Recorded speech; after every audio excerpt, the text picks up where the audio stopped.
আমি ফরিদা, আর আমার ছেলে জসিম আমাকে বিয়ে করবে, এই কথাটা আমি কখনো কল্পনাও করিনি। আমাদের স্কাইপে কথোপকথন দিয়েই সব শুরু। আমি লন্ডনে আর জসিম কানাডাতে পড়াশোনা করছিল। একদিন রাতে স্কাইপে কথা বলার সময় জসিম আমাকে একটা অদ্ভুত প্রশ্ন করল। মা, আমাদের সম্পর্ক কি শুধু মাছেলের মধ্যেই সীমাবদ্ধ, নাকি আমরা আরও অন্য কিছু হতে পারি? প্রথমে আমি বুঝতেই পারিনি ও কি বলতে চাইছে। তোর মাথা খারাপ হয়েছে? আমি হেসে উড়িয়ে দিলাম। না মা, আমি আসলেই তোমাকে নতুন সম্পর্কে চাই, জসিম বলল। তোমাকে আমি একজন মহিলা হিসেবে দেখতে শুরু করেছি। তোমার ছবিগুলো দেখি আর ভাবি তুমি কত সুন্দর। আমি চাই তুমি আমার স্ত্রী হও। আমি স্কাইপের স্ক্রিনে স্তব্ধ হয়ে বসে রইলাম। একই শুনছি আমি? আমার নিজের ছেলে আমাকে বিয়ে করতে চাইছে।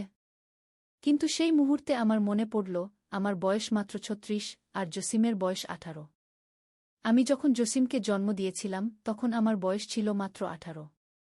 আমরা দেখতে অনেকটা বোন ভাইয়ের মতো ছিলাম। আমাদের সেই স্কাইপ কল থেকে জসিম ছুটিতে যখন লন্ডনে এলো তখন সব বদলে গেল। এয়ারপোর্টে ও আমাকে দেখে প্রথমে জড়িয়ে ধরল, তারপর আমার গালে চুমু খেল। আমি অবাক। সবাই আমাদের দেখছে।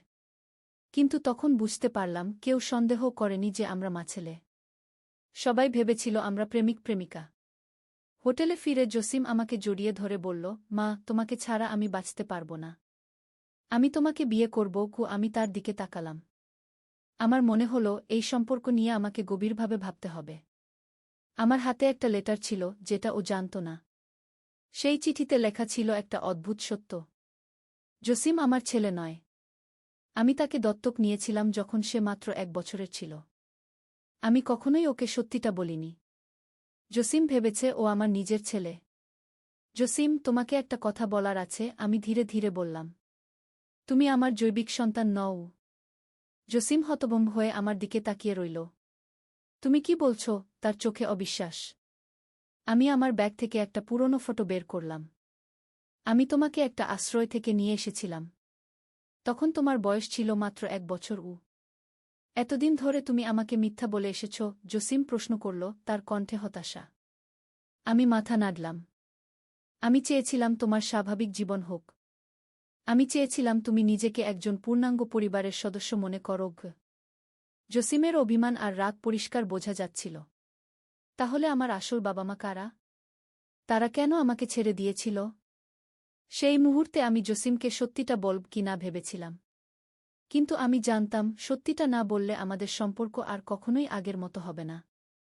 তোমার পিতা ছিলেন লর্ড রবার্ট হ্যামিল্টন, একজন বিখ্যাত ব্রিটিশ বিজ্ঞানী, আমি ধীরে ধীরে বললাম। আর তোমার মা ছিলেন মালিকা দাস, একজন ভারতীয় গবেষক। তারা একসাথে কাজ করতেন একটি গোপন সরকারি প্রকল্পে। কিন্তু একটি অদ্ভুত দুর্ঘটনায় তারা উভয়েই মারা যান। জসিমের চোখে অবিশ্বাস আর কৌতূহলের মিশেল দেখা গেল। কিসের প্রকল্প? কি দুর্ঘটনা? আমি একটা গভীর শ্বাস নিলাম। তারা কাজ করছিলেন একটি টাইম ম্যানিপুলেশন ডিভাইস নিয়ে। একটি এমন যন্ত্র যা দিয়ে সময়ের গতি পরিবর্তন করা যেত।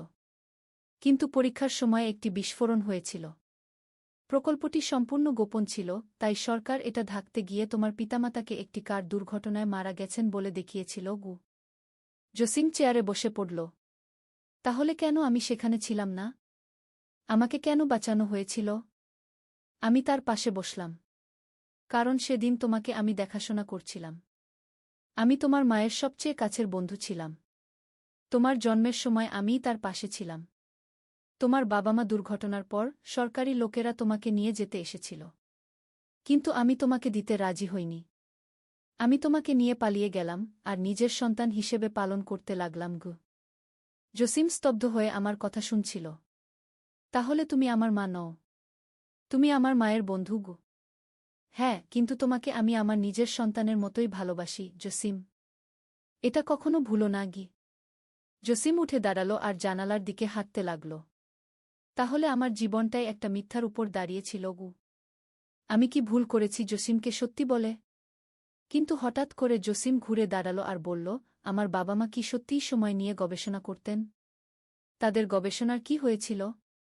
আমি মাথা নাড়লাম। জানি না। সরকার সব কিছু গোপন করে ফেলেছে। আমি জানতে চাই, জসিম জোর দিয়ে বলল। আমার বাবা-মার কাজ সম্পর্কে, তাদের গবেষণা সম্পর্কে সব কিছু। আমি দেখলাম তার চোখে একটা অদ্ভুত দৃঢ়তা, যেটা আমি আগে কখনো দেখিনি। আমি বুঝতে পারলাম জসিম আর আগের সেই ছেলে নেই। তাহলে আমরা খুঁজব, আমি বললাম। আমরা তোমার পিতামাতার রহস্য উদ্ঘাটন করব গো। আমাদের আবেগপূর্ণ কথোপকথন থেকে শুরু হলো একটি অদ্ভুত এবং রোমাঞ্চকর যাত্রা। জসিম আর আমি মিলে খুঁজতে লাগলাম তার পিতামাতার অতীত, তাদের গবেষণা, আর সেই রহস্যময় প্রকল্প সম্পর্কে সব তথ্য। প্রথমেই আমরা লর্ড রবার্ট হ্যামিল্টনের পুরানো অফিসে গেলাম। ক্যামব্রিজ বিশ্ববিদ্যালয়ের ফিজিক্স বিভাগে তিনি একসময় কাজ করতেন। সেখানে গিয়ে আমরা দেখলাম তার সব গবেষণা প্রায় মুছে ফেলা হয়েছে। কিন্তু বিভাগের একজন বৃদ্ধ অধ্যাপক, ড জেমস ক্লার্ক, লর্ড হ্যামিল্টনকে ভালো করেই চিনতেন। রবার্ট একজন প্রতিভাবান বিজ্ঞানী ছিলেন, ড ক্লার্ক বললেন। কিন্তু তিনি যে কাজে লিপ্ত ছিলেন সেটা ফিজিক্সের গণ্ডি ছাড়িয়ে গিয়েছিল। তিনি বিশ্বাস করতেন যে সময় শুধু একমুখী নয়, বরং বিভিন্ন দিকে প্রবাহিত হতে পারে।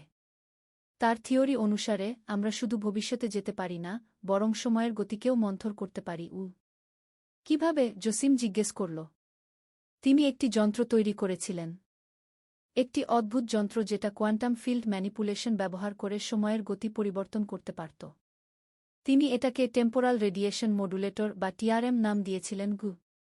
সেই যন্ত্র এখন কোথায়? আমি জিজ্ঞেস করলাম। ড ক্লার্ক মাথা নাড়লেন। সেটা তো দুর্ঘটনায় ধ্বংস হয়ে গিয়েছিল। তাই না? আমি আর জসিম এক আরেকের দিকে তাকালাম। দুর্ঘটনা নাকি ইচ্ছাকৃত বিস্ফোরণ? আমাদের তদন্ত আমাদের নিয়ে গেল ভারতে, মালিকা দাসের বাড়িতে।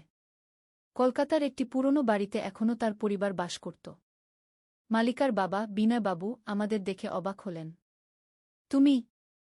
জসিম, তিনি অবিশ্বাসের সাথে জিজ্ঞেস করলেন। তুমি বেঁচে আছো? জসিম অবাক হয়ে গেল।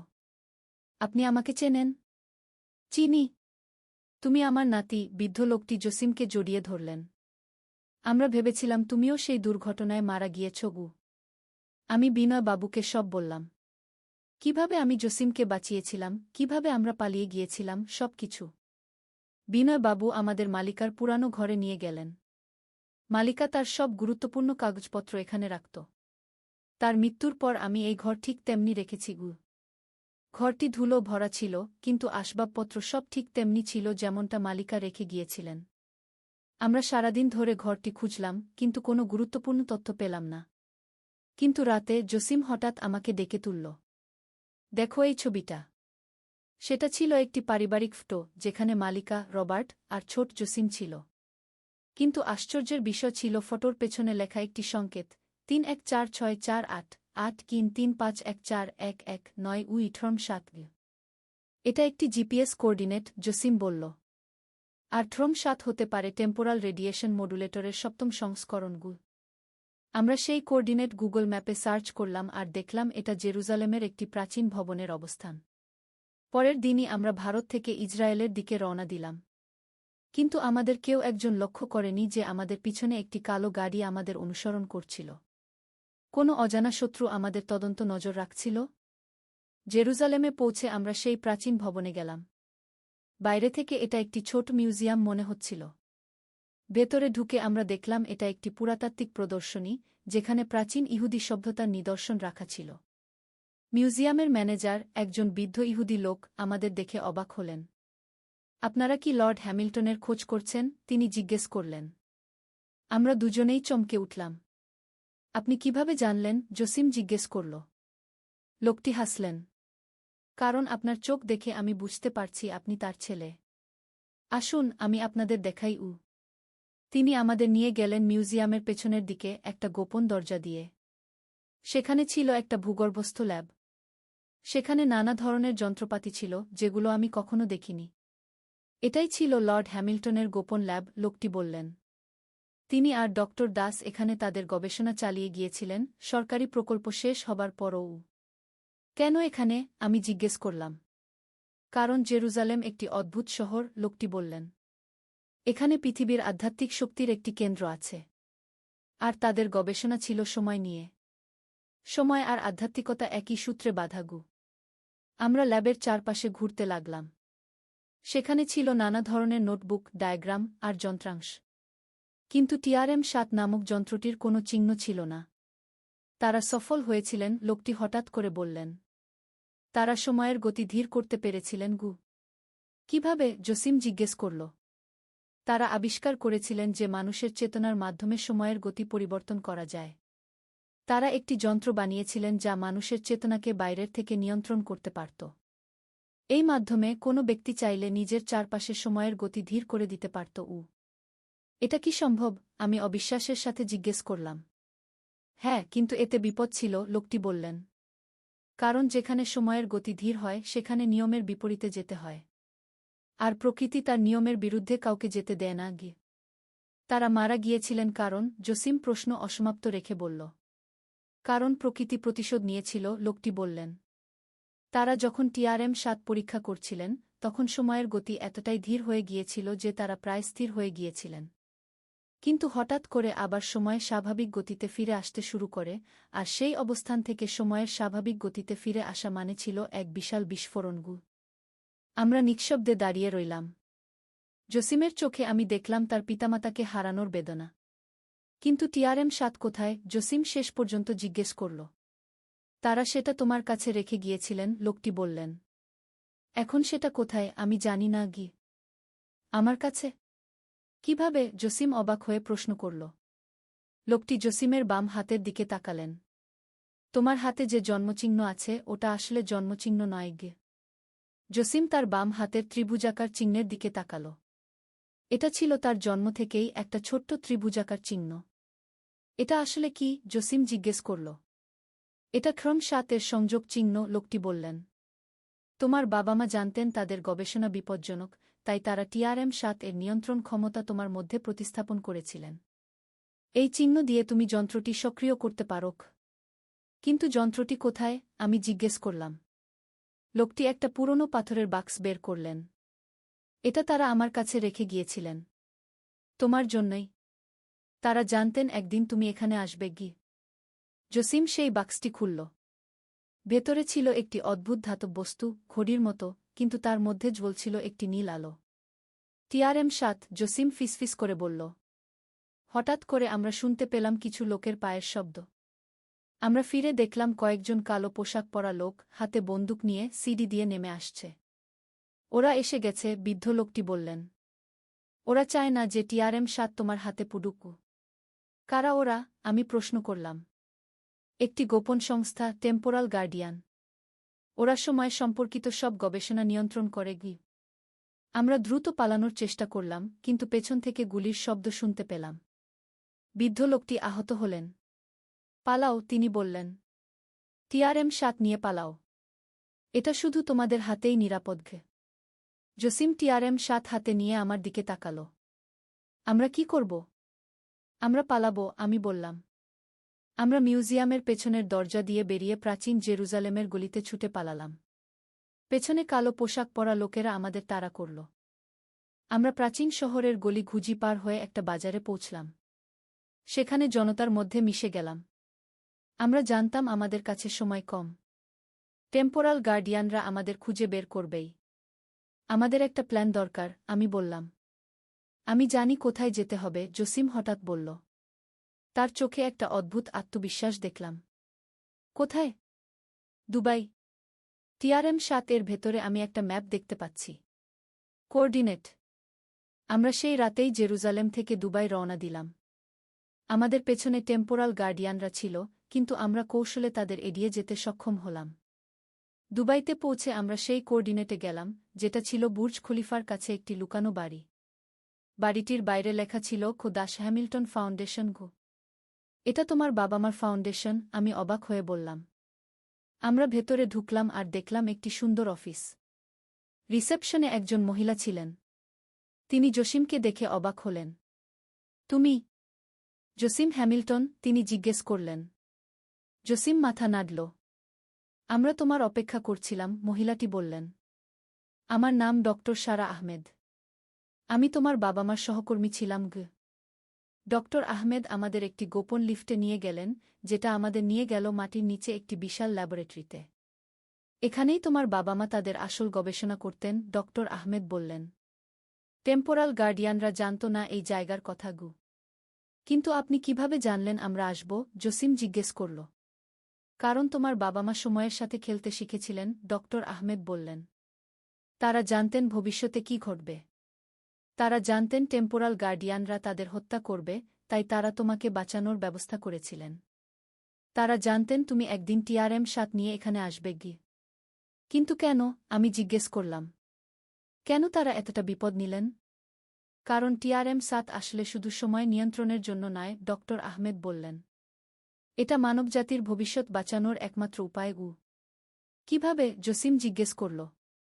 আমাদের গ্রহের ভবিষ্যৎ অন্ধকার, ডক্টর আহমেদ বললেন। তোমার বাবা মা একটি প্রযুক্তি আবিষ্কার করেছিলেন যা দিয়ে কোনো নির্দিষ্ট স্থানে সময়ের গতি ধীর করা যায়। এর মাধ্যমে আমরা পৃথিবীকে আসন্ন জলবায়ু বিপর্যয় থেকে বাঁচাতে পারি, ধীরে ধীরে গ্রিনহাউস গ্যাসের মাত্রা কমিয়ে এনে। কি? আমি বুঝতে পারছি না, জসিম বলল। দেখো, আমাদের গ্রহে এমন কিছু এলাকা আছে যেখানে কার্বন ডাই অক্সাইড দ্রুত বাড়ছে, ডক্টর আহমেদ বললেন। TRM-7 ব্যবহার করে আমরা সেই এলাকায় সময়ের গতি ধীর করতে পারি, যাতে সেখানে দূষণ কম হয়। এটা হবে মানবজাতির রক্ষাকবচ। কিন্তু টেম্পোরাল গার্ডিয়ানরা কেন এটা চায় না? আমি জিজ্ঞেস করলাম। কারণ তারা ভয় পায় যে এই প্রযুক্তি সাধারণ মানুষের হাতে চলে গেলে সময়ের সাথে অবাধে খেলা শুরু হবে, ডক্টর আহমেদ বললেন। তারা নিজেরাই এই ক্ষমতা রাখতে চায়। হঠাৎ করে আমরা শুনতে পেলাম একটা বিস্ফোরণের শব্দ। টেম্পোরাল গার্ডিয়ানরা আমাদের খুঁজে বের করেছিল। দ্রুত, ডক্টর আহমেদ বললেন। আমাদের কাছে সময় কম নেই।